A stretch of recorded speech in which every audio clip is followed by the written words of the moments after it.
Hello everyone, in today's class we will discuss modal verbs. तो इस class में हम सीखेंगे कि मोडाल वर्ब्स क्या होती हैं और कैसे इनको यूज़ करते हैं। तो सबसे पहले we will learn what is modal verbs. It is used for expressing willingness and possibility. तो जो मोडाल वर्ब्स होती हैं उनका हम यूज़ करते हैं विलिंगनेस को, अपनी विलिंगनेस को एक्सप्रेस करने के लिए और पॉसिबिलिटी को एक्सप्रेस करने के लिए। किसी भी सेंटेंस में हम जब कोई भी मोडाल वर्ब जैसे कि can, could, may, might, shall, should, will, would, must, ought to का यूज़ करते हैं। तो बेसिक यूजेस इनकी होती है विलिंगनेस और पॉसिबिलिटी को शो करने के लिए। ये एज हेल्पिंग वर्ब ही यूज़ होती हैं और इनको कभी भी हम चेंज नहीं करते। हम कैन को कैन के अलावा कुछ और नहीं चेंज कर सकते, कुड को हम कुड के अलावा कुछ भी चेंज नहीं कर सकते। और जहाँ पे भी मोडाल वर्ब्स आते हैं, मोडाल वर्ब्स के बाद हमेशा हम वर्ब की फर्स्ट फॉर्म ही यूज़ करते हैं, इसके अलावा हम कुछ भी यूज़ नहीं करते हैं। So at first we will learn how to use can. तो कैन को हम सबसे पहले देखेंगे इसकी मेजर यूजेस क्या होती है। Can is use for expressing power, ability and capacity. हमने जब अपनी क्षमता को, अपनी समर्था को एक्सप्रेस करना होता है तो उस टाइम हम कैन का यूज़ करते हैं।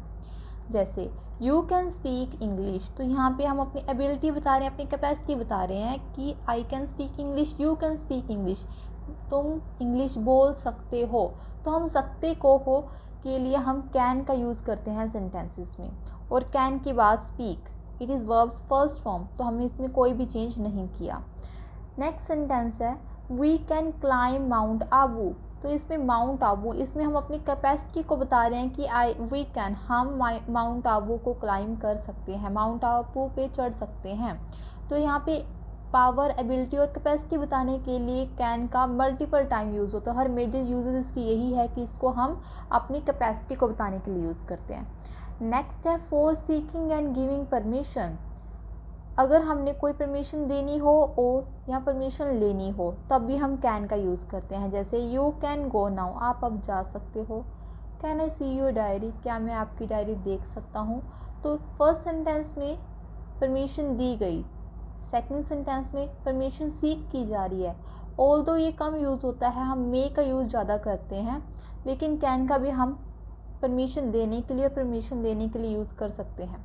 नेक्स्ट है for showing theoretical possibility. Theoretical possibility means कि जो चीज़ें हो सकती हैं, तो उसमें भी हम कैन का यूज़ कर सकते हैं। जैसे कि इलेक्ट्रिसिटी कैन बी डेंजरस, बिजली खतरनाक हो सकती है, ये एक थ्रेटिकल पॉसिबिलिटी है, तो इसमें भी हम कैन का यूज़ करते हैं। फॉर शोइंग हैबिट और नेचर, अपना नेचर बताने के लिए और अपनी हैबिट बताने के लिए भी हम इसका यूज़ करते हैं। जैसे I can't break your trust, तो ये नेचर डिस्क्राइब किया जा रहा है कि मैं आपका विश्वास नहीं तोड़ सकता हूँ। तो ये जो अबव ऑल हमने देखे कि कैपेसिटी बताने के लिए, परमिशन लेने के लिए, परमिशन देने के लिए, पॉसिबिलिटी शो करने के लिए थ्रेटिकल, और नेचर और हैबिट बताने के लिए हम मेनली कैन का यूज़ करते हैं। तो आई होप आपको ये कैन का जो यूज़ है वो एक्सप्रेस करना आया होगा और समझना आया होगा कि कहाँ पे हम कैन को यूज़ कर सकते हैं और कैसे इसको यूज़ करना है। कैन के बाद हमेशा हम वर्ब की फर्स्ट फॉर्म ही यूज़ करते हैं। तो जुड़े रहिए with this channel so that we can do more about the next modal verbs like could, may, might. In the upcoming videos I will share more information about those modal verbs too. So thank you for watching this video. If there is any doubt you can comment below, or you can join my telegram channel with the same name, English by Jyoth. Thank you.